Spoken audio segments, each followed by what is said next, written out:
बच्चों, आप सभी लोग कैसे हैं? आशा करता हूँ आप सभी लोग स्वस्थ मस्त होंगे। तो मेंडल का नियम, मेंडल के कितने नियम होते हैं? मेंडल के जो 3 नियम होते हैं, प्रभावता का नियम, पृथक्करण का नियम, स्वतंत्र अपव्यवन का नियम। वेरी वेरी मोस्ट इम्पोर्टेंट है। ये 5 नंबर में पूछे जाते हैं।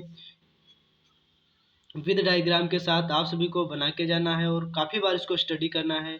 प्रभाविता का नियम, law of dominance. Law of dominance, प्रभाविता का नियम क्या होता है, डोमिनेंस क्या है? तो जब शुद्ध लंबे तथा शुद्ध बौने पौधों के बीच संकरण कराया जाता है, क्रॉस कराया जाता है, तो संकरण कराने के बाद दोनों में से जो लक्षण प्रकट होता है, जो लक्षण प्रकट का मतलब होता है जो लक्षण दिखाई देता है, तो उसे प्रभावी लक्षण कहते हैं। जो लक्षण दिखाई नहीं देता है उसे अप्रभावी कहते हैं।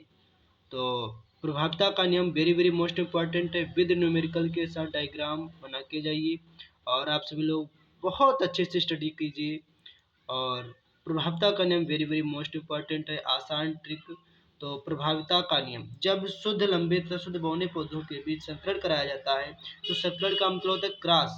क्रॉस कराने के बाद दोनों में से जो लक्षण प्रकट होता है, जो लक्षण दिखाई देता है, या जो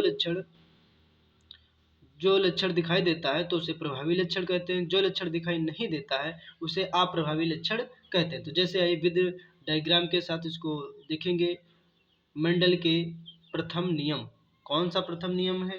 तो मेंडल ने पहला नियम दिया था प्रभाविता का नियम। इन्होंने क्या किया, शुद्ध लंबा पौधा लिया, लंबा पौधा लिया, कैपिटल टी लिया, शुद्ध बौना पौधा स्मॉल टी, इन्होंने क्या किया, क्रॉस कराया।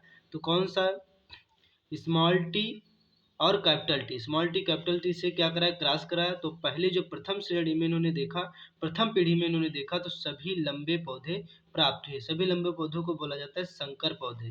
तो यहाँ पर प्रथम संतानीय पीढ़ी में यह देखा गया कि यहाँ जो प्रथम संतानीय पीढ़ी थी सभी लंबे पौधे प्राप्त हुए थे। तो मेंडल का जो पहला नियम है वो प्रभाविता का नियम दिया गया है। तो आप सभी को वेरी वेरी मोस्ट इम्पॉर्टेंट, इसको याद करके जाना है, 5 नंबर में आता है।